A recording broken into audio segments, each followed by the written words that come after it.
Good morning, ladies and gentlemen. To all of the fathers out there, happy Father's Day. Most of you are familiar faces, so you know what we do here. We start about 5 minutes early. John's going to play some music for us. That way the folks who are at home can log in, check their computers, check their sound, and get ready to watch the stream. So for the next 5 minutes, enjoy John Shepherd.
Please join me in lighting the chalice.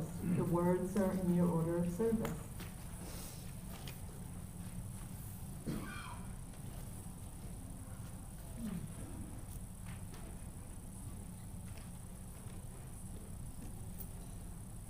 We light the chains of hope, sign of our quest for truth and meaning, in celebration of the life we share together.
Good morning. My name is Charlie Tyler. I'm the pastoral minister here at the Unitarian Universalist Congregation of the Low Country. It's my privilege to welcome you here and to extend a happy Father's Day to us all who have that opportunity to be a part of that role in our families' lives. It's meaningful to me. I know it's meaningful to you too as well. Some of us have not been as good a father as we would like to have been, but at the same time, we know where our strength comes from and where our hope comes from. So I offer that to you. There are times to introduce now our guests. Those of you who are here for the first or second time, we'd love it if you'd be willing to stand and give us your name and tell us a little bit about where you're from. So I'm going to start on the section on my far right, your far left. And if this is your first or second time and you're willing, please stand and give us your name and tell us where you're from.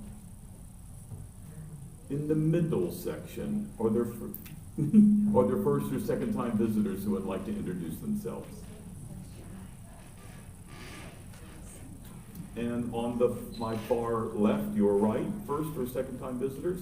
I know there's a couple in the back. Yes, yes, sir, if you would please. William and Kathleen from October, Delaware. Welcome, good to have you. Thank you.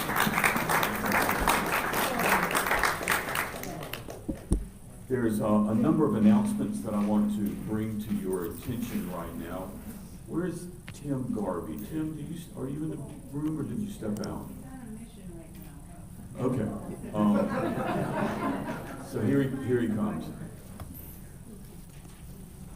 So today is an anniversary of Tim Garvey's 25th birthday.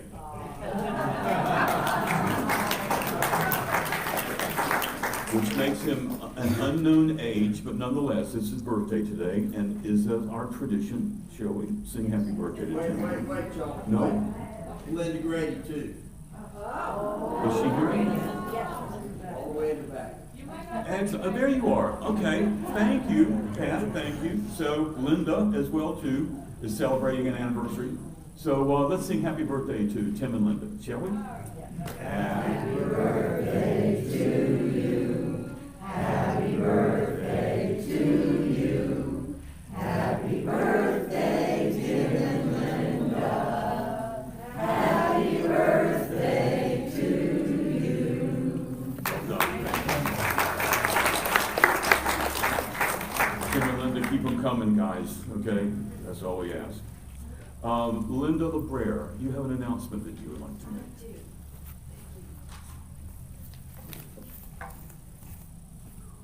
Hi, I just want to remind everybody that there will be representatives from the Finance Committee in the Claire Barton room if you have any questions about your fiscal year 24-25 pledge. That's it. Thank you.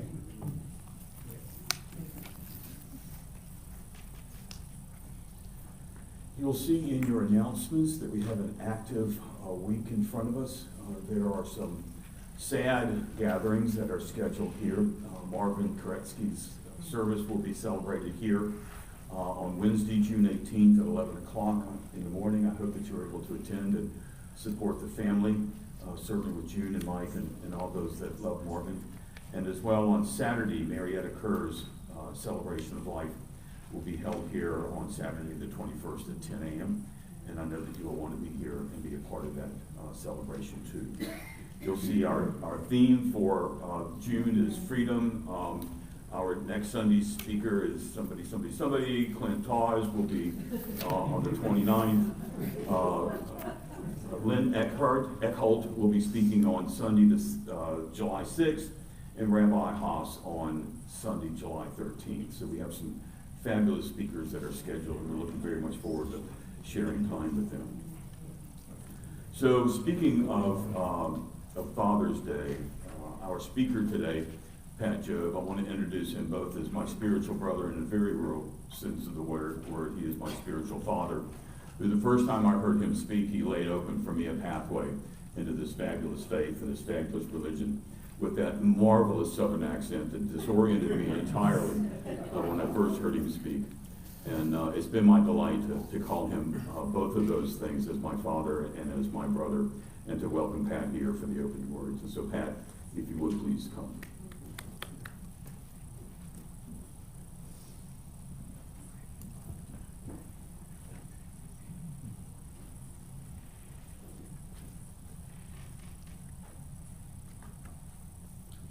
I do have opening words, but as is my custom, I got a lot of other things to talk about.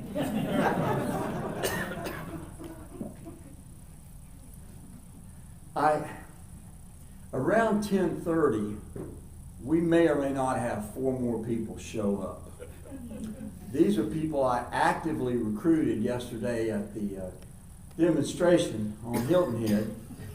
Gave them all the details, the address, told them how wonderful Unitarian Universalists are, and then I told them we're meeting at 10:30.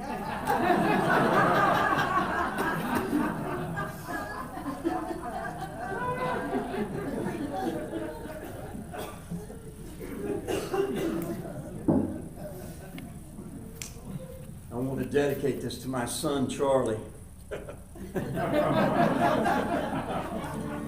I got sent home from school one day with a shiner on my eye. Fighting was against the rules and it didn't matter why. When I got home I told that story just like I'd rehearsed. I got down on my bended knees and waited for the worst. My daddy said, let me tell you a secret about a father's love. A secret that my daddy said is just between us. He said, daddies don't just love their children every now and then. It's a love without end, amen. When I became a father in the spring of '81, it soon was clear that stubborn boy was just like my father's son. When I thought my patience had been tested to the end, I took my daddy's secret and I passed it on to him. I said, let me tell you a secret about a father's love. A secret that my daddy said was just between us. He said, daddies don't just love their children every now and then. It's a love without end, amen. And last night I dreamed I died and stood outside those pearly gates. And suddenly I realized there must be some mistake. They know half the things I've done, they'll never let me in. Somewhere on the other side, I heard these words again. He said, let me tell you a secret about a father's love. A secret that my daddy said was just between us. He said, daddies don't just love their children every now and then. It's a love without end, amen.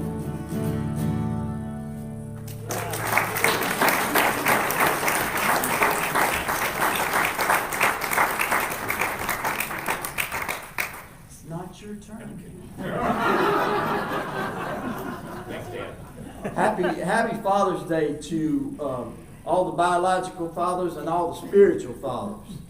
We know that not everybody has children, but everybody has young people who need mentoring and guidance, and there's a lot of spiritual fathers in this room too.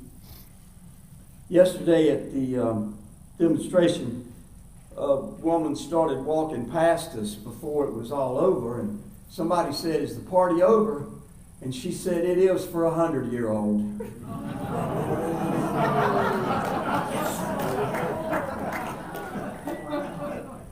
I know some of you might have missed it, but I hope you followed the news. Millions of people turned out yesterday.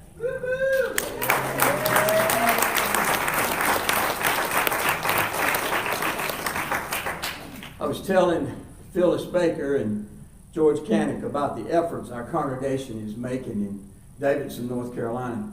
One of our local dishwashers was checking in with the ICE office in Charlotte and was deported to El Salvador on that airplane flight the 15th of March. And he was a breadwinner for that family, so the Unitarian Universalists and the Episcopalians and the Presbyterians and the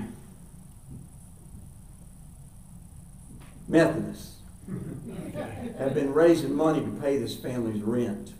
And we have paid May, June, July, August, and September. We have the money in the bank we're working to pay for October. So these people are not being deserved. And the Episcopalians are feeding them. That's pretty good. You know, you don't want to go without food. I have 9 copies of this book. It's called, Is This the Jesus You're Looking For? I spent 2 years working with Reverend Dr. Ed Boy to write this book. I didn't write it, but I helped him. You know, Jimmy Carter used to say, I need y'all to help me. I helped him a lot, and It's a good book. Now, I know some of you have absolutely no interest in Jesus, and that's okay. You don't need to read this book. But if you have had any kind of experience with Jesus, and you'd like a liberal Jesus, right here he is. A Unitarian Universalist Jesus. They're in the back, they're $15, and I only take cash. I'm sorry.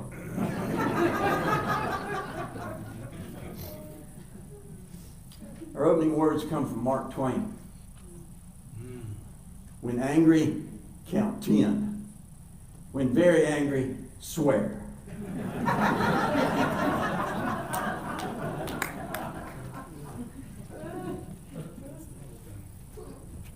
You finished? That clearly did not work. Told you. If you would please take your hymnals in your hands, turn with me, if you will, to hymn number 67. As we stand and sing together, we sing now together.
Thank you to everyone who brought food donations for the Sandalwood Food Pantry and Bluffton Self-Help. And now it's time to share from our abundance. If you're a first or second time visitor, you can just let the basket pass.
Thank you for your generosity.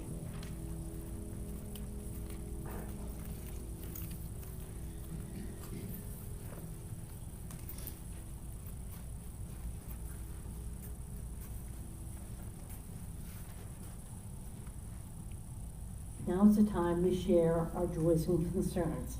It's an opportunity to share your joys so that we can all celebrate with you, and also share your concerns so that you can share your burden, and we will help to make it better for you. Please, no announcements, and as hard as it is to say, no political statements.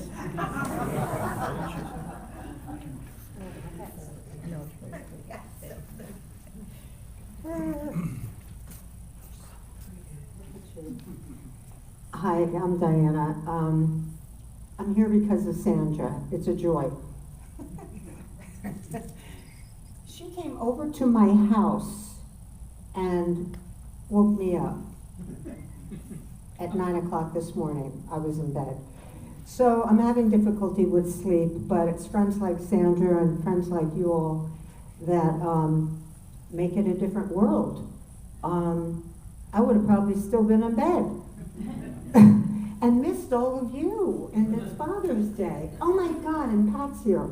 I mean, I am so grateful right now and so full of joy. So that's all I have to say. Thank you all, and thank you, Sandra. Yeah.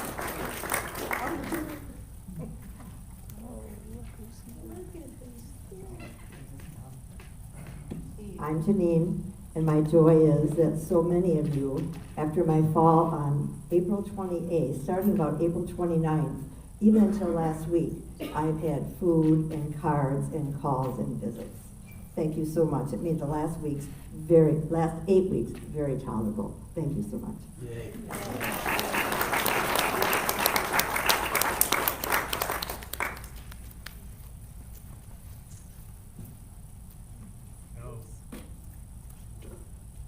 Hi, my name is Diane, and I just am delighted to announce that there are 3 more Dreamkeepers who have completed a 9-week course in peace. So welcome to Linda and Sherry and Amy, all here today. So wonderful work. I think we did 240 peace actions in our 9 weeks. So yay!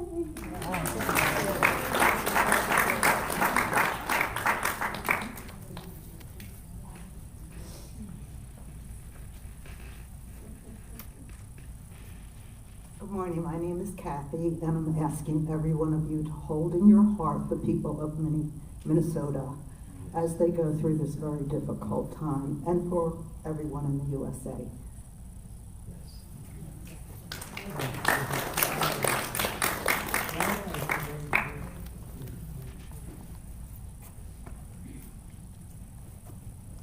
Hi, I'm Steve, and I'd like to thank Staying Connected. They've been really, really helpful for me.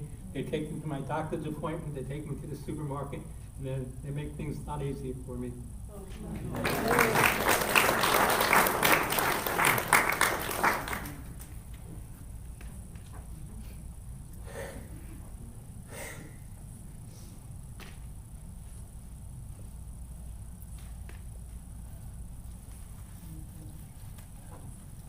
Good morning. I'm Wes. And while most people would be just overfilled with joy that my lovely wife is celebrating her very young birthday, old guys like me have to talk about something else. As you'll remember, last December I was supposed to have my knee operated on.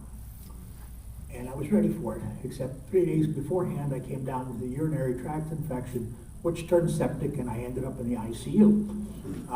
The doctor has refused to do the surgery until I am well enough. I'm now well enough. And so on the 25th, he's going to take out his little knife and he's going to start carving on my leg.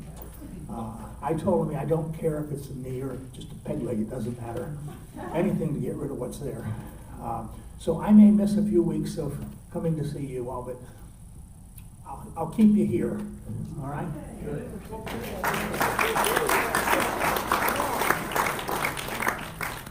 we'll keep you here, Wes.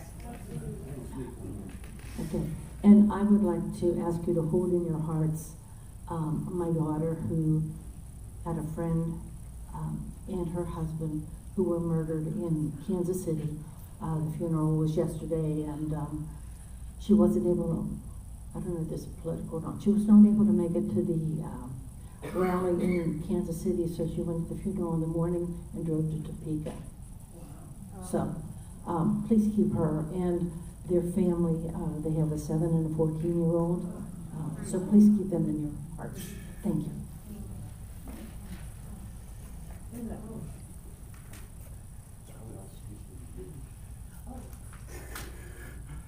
You're not paying attention to me, hurts my feelings. One of the things I've learned as I've traveled with Pat Jobe, you can go anywhere and find your people. I've seen my people in Charleston. I've seen my people in Lake Norman. I've seen my people in Forest City. I've seen my people here.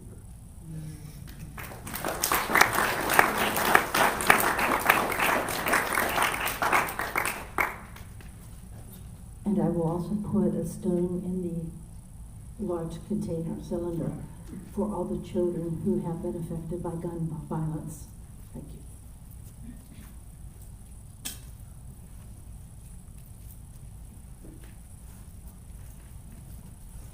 Okay, if you'd all please join me in reading number 483 in your hymnal. 483.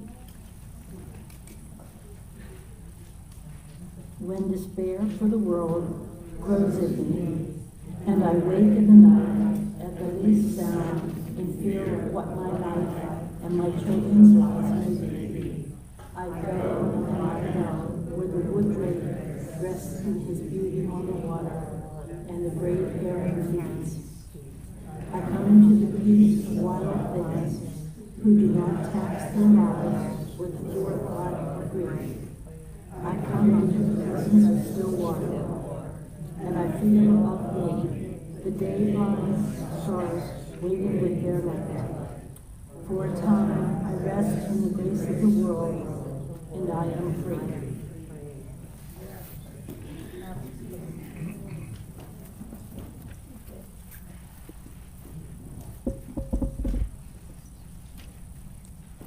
It's now my pleasure to welcome Pat Jobe back to the pulpit and to give us his heart one more time. Thanks, Pat. Thank you, Charlie.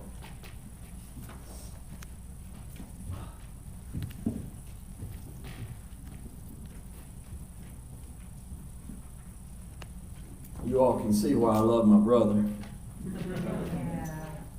That he's found his people here.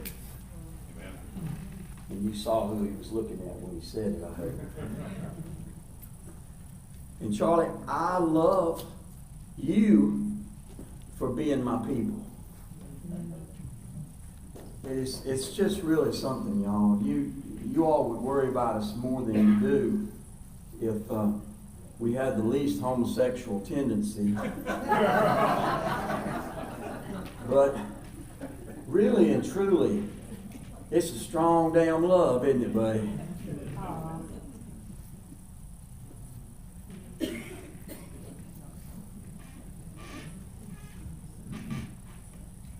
We are really at a time in our lives when everything that is going wrong is so alarming. And people who ought to know better and people who ought to do better are demonstrating that they don't know better and that they're not going to do better. And it drives us crazy. And I was with a group of Unitarians probably 2 weeks ago, and they started to despair. And that is no good. Despair is no good. Despair is not where we need to go. It's not where we find our strength.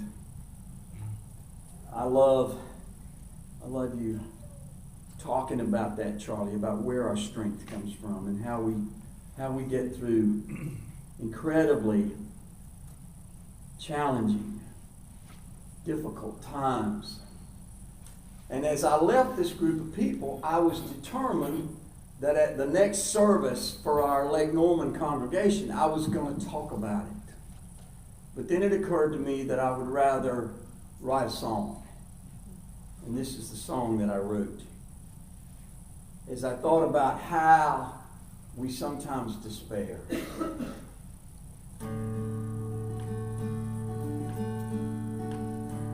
We have all been one person. We felt alone so many times, till others came and stood with us, and together made our hearts shine. Dr. King walked to Montgomery, leaving Selma's pain behind, till others came and walked with him, and together made their hearts shine. They carried banners that were called Old Glory, and signs that said, I am a man. And as their hearts started shining and their hearts started pining, the whole world came to understand. We have all been one person. We've stood alone so many times, till others came and stood with us, and together made our hearts shine. When Gandhi walked to the ocean, sometimes he had to walk alone, till others came and stood with him, and together their hearts shone. They were walking for Indian freedom. They fought an old and proud empire, and together they made their hearts shine, and they built a wild freedom fire. We have all been just one person. We've stood alone so many times, till others came and stood with us, and together made our hearts shine.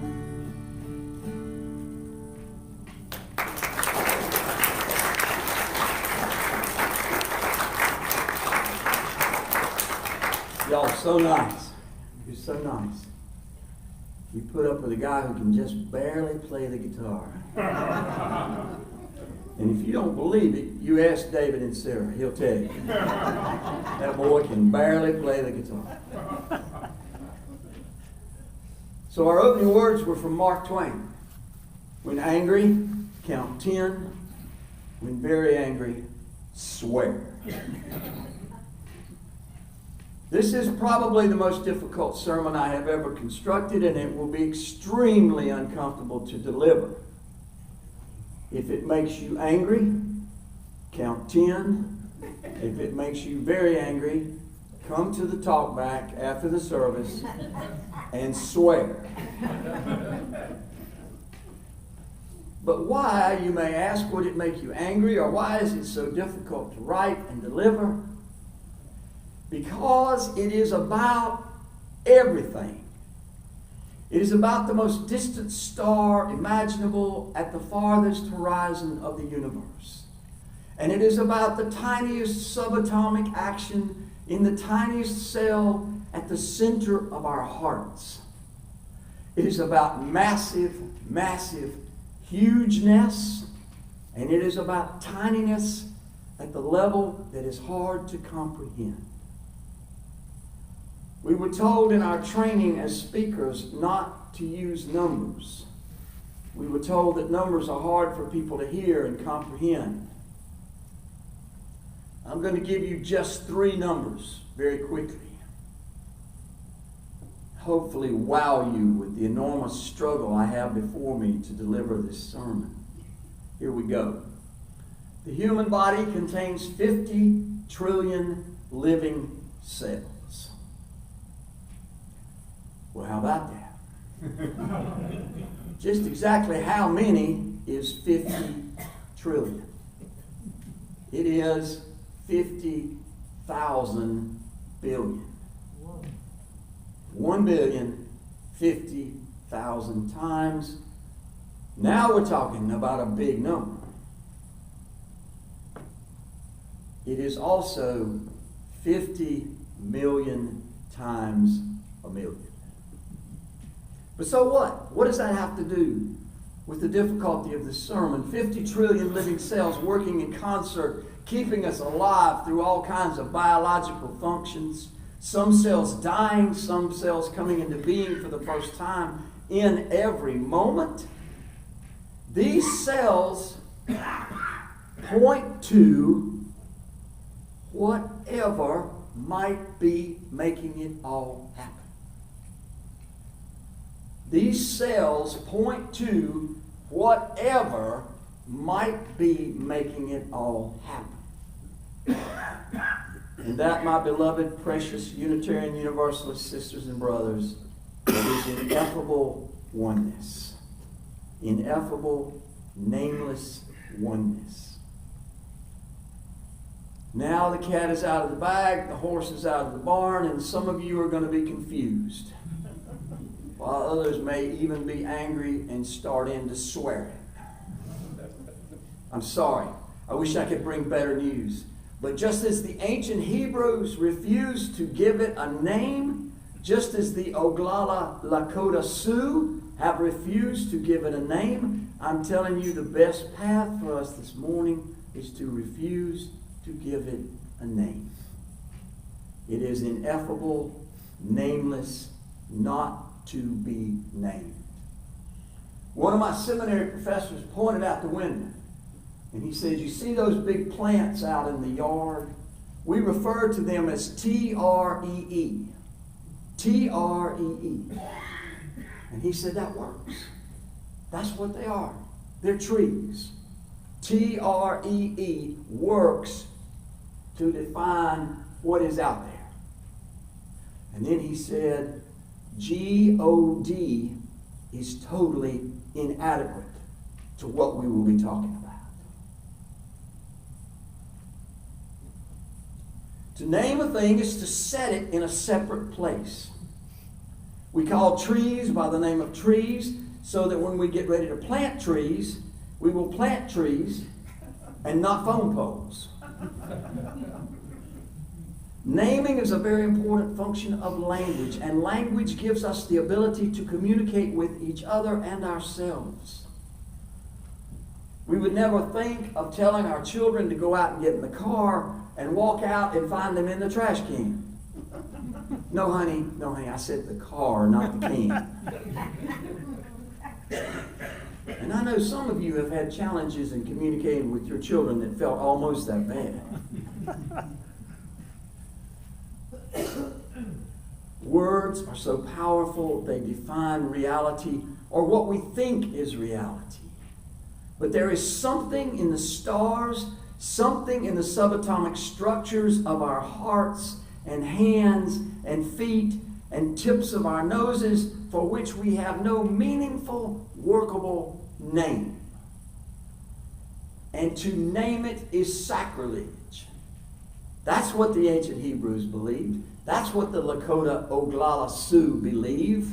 To name it is sacrilege.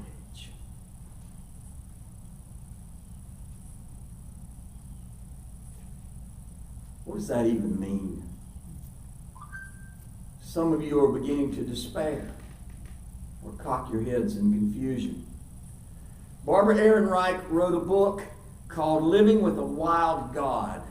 But just in case you are tempted to jump up and run out of the room, please know that she lived her entire life as a confirmed atheist. She had experiences as a teenage girl that she waited 50 years to write about in a book. In the book, she doesn't call it ineffable oneness. She calls it the place beyond words. That place beyond words. Who does this guy think he is coming in here and talking about something that ain't got no words? What is the matter with this man?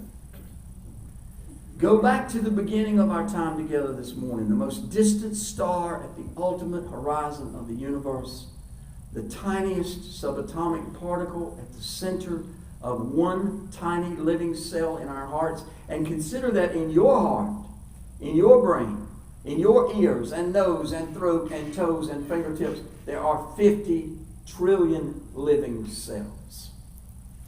Somehow, in all of that, there is something more, something beyond naming, something that has meaning in what Aaron Wright calls the place beyond words. Maybe it is transcendent, just out of reach. If we can't name it, maybe we can at least feel it, transcending everything, every breath, every star, every moment, every subatomic structure and subatomic energy. And if it is there, if it is universal, maybe we can use it to soothe us when the battles of life give us fear or frustration or anger or anxiety. Maybe we can sleep in the certainty that it is there, holding everything together while we sleep. Maybe it is beyond naming, but it is still there. And we are part of it. We are not separate from it. We are in it, and it is in us.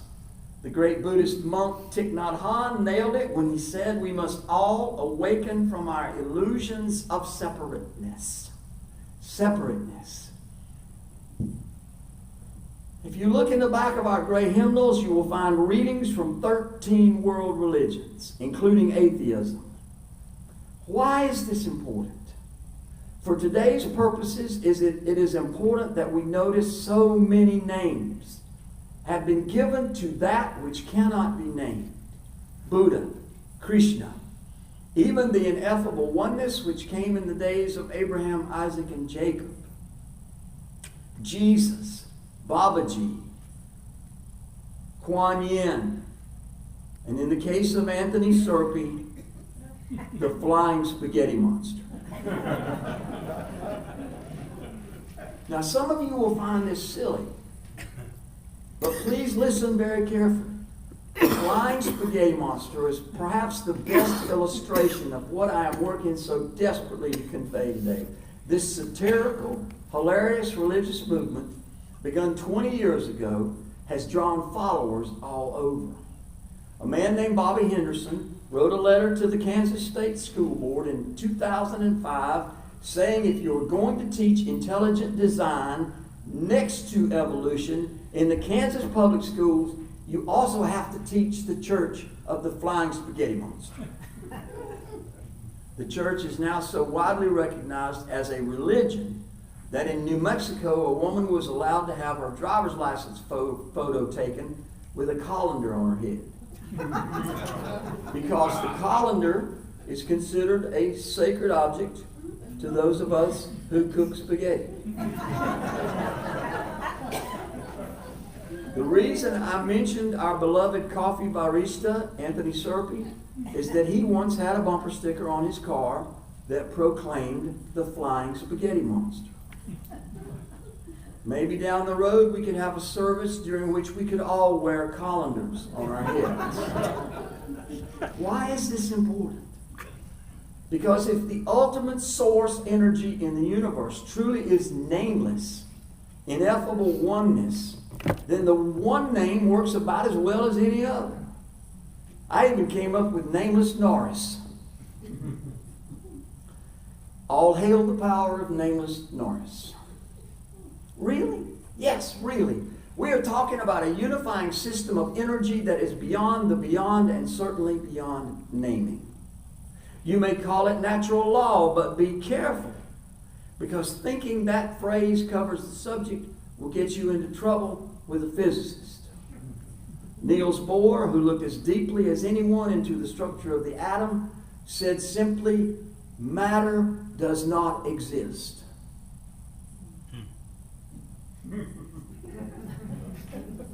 Put that on a bumper sticker. Put that on your car and ride around the low country. You don't have to worry about people thinking you're crazy, because people who follow people who have bumper stickers on the car already think we're all crazy. It won't bother anybody. Matter does not exist. My brother, my beloved brother who's with me today, and I am so grateful to him. He and I often bemoan the insanity in the world around us, and these conversations will almost always end with, it's a crazy world. We talk about other people's driving. We talk about other people's politics. We talk about other people's religions. And then we draw it all together with, it's a crazy world. We are encouraged to take deep breaths. Let's take one right now. Deep breath. Blow it all away. Blow it out. And then take one more. As hard as it is to breathe deeply, when a Minnesota politician is gunned down in her home along with her husband, and then another state senator and his wife are shot. Not killed, but shot. As hard as it is when 2 employees of the Israeli embassy are shot dead on the street in Washington, as hard as it is to think about all the people who die from gun violence in this country, and the bombs that are now falling on Iran and Israel and Syria and Sudan and Yemen and Gaza and Lebanon. As hard as it is to think about all that stuff, we have got to take deep breaths and relax into our bodies, to not punish our bodies with all this stress and crazy news. And just beyond all the jingle jangle, there is ineffable oneness, unity, a steady hum of universal connectedness. Despite Niels Bohr affirming that matter does not exist, atomic structure feels like it is holding pretty strongly. Gravity still works. Maybe there is a natural order to things that makes birds sing and the sun come up each morning. And if we are part of that, if we are part of all of that, perhaps we can in our own ways breathe a sigh of relief and be thankful for its ineffable oneness. And if we need to embrace a name, if we need to call it something, Anthony Serpy and I would encourage you to call it the Flying Spaghetti Monster. The bumper stickers are available online.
And now as those word pictures dance in front of us, the ineffability of being able to not pronounce who we are, how we got here, still take your hymnals in your hands. Turn with me, if you will, to hymn number 20. And may we stand and sing together, Be Thou My Vision.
Service today.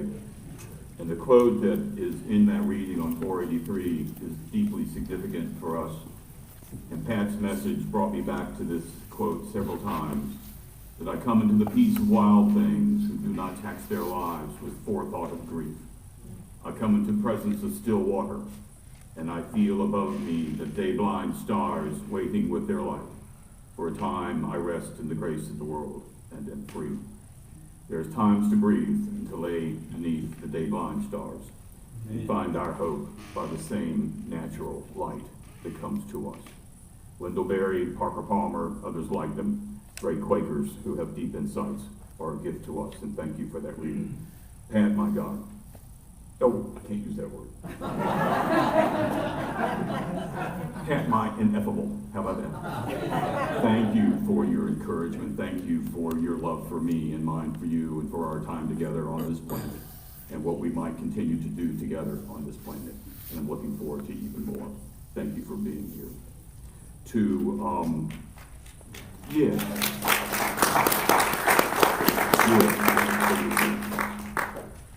William and Kathleen, thank you for taking time out of your trip down here to come and spend with us. I hope it's been meaningful. It's been wonderful to have you here. And do want to remind you of the talk back. That's one of the ways that you can swear at Pat if you want to. We gather back here at about 11:15 with our servings from the Flying Spaghetti Monsters coffee that will be in your hand. We'll celebrate together that communion, which is of the Unitarian faith. And so we'll gather back here and we'll just talk and we'll share our own hearts and our own thoughts. Pat, again, you are always welcome in this place, and thank you for being here today and looking forward to spending more time. Your closing words, if you would, please.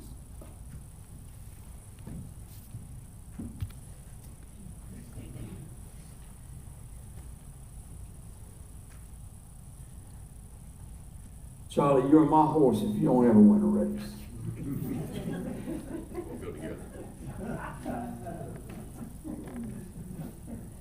The Baptist church caught fire. Preacher grabbed the pulpit Bible and he ran out. Next door, the synagogue caught fire. The rabbi grabbed the Torah and ran out. Next door, the Unitarian Universalist church caught fire. The minister grabbed the coffee pot and ran out.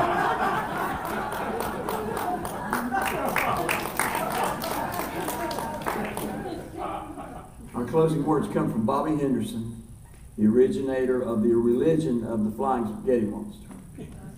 He said, I think we can all look forward to the time when these three theories are given equal time in our science classrooms across the country and eventually the world.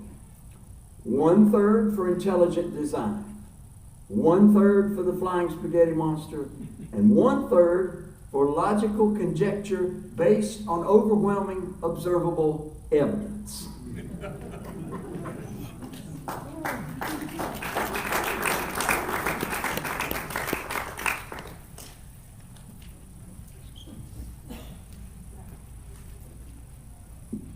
Please stand if you're willing and able, and join me in extinguishing the chalice. The words are in your order of service. While we extinguish this flame, we still carry in our hearts the light of truth, the warmth of community, and the fire of commitment until we are together again.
Wasn't able to go live on my phone while we were having the service.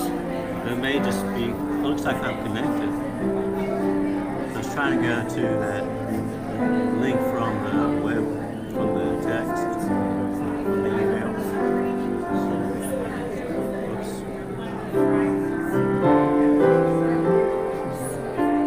Keep getting the same little site there.